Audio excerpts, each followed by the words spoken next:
What is your name? Wing Commander Abhinandan. Okay. I hope you have been treated well over here with us. Yes, I have, and I would like to put this on record. And I will not change my statement if I go back to my country also. The officers of the Pakistani army have looked after me very well. They are thorough gentlemen, starting from the captain who rescued me from the mob and from his soldiers, and thereafter the officers into the unit which I was taken to. Okay. This is what I would expect my army to behave as, and I am very impressed by the Pakistani army. Okay, wonderful. So, Wing Commander, you hail from which place in India? Am I supposed to tell you this, Major? I'm sorry. I'm from down south. You're from down south? Yeah. Okay. And are you married? Yes, I am. You're married? Yes. Okay. I hope you like the tea.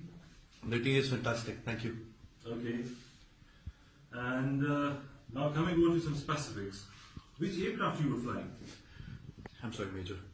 I'm not supposed to tell you this, but I'm sure you found the wreckage. And what was your mission? I'm sorry, I'm not supposed to tell you this. Okay. Thank you.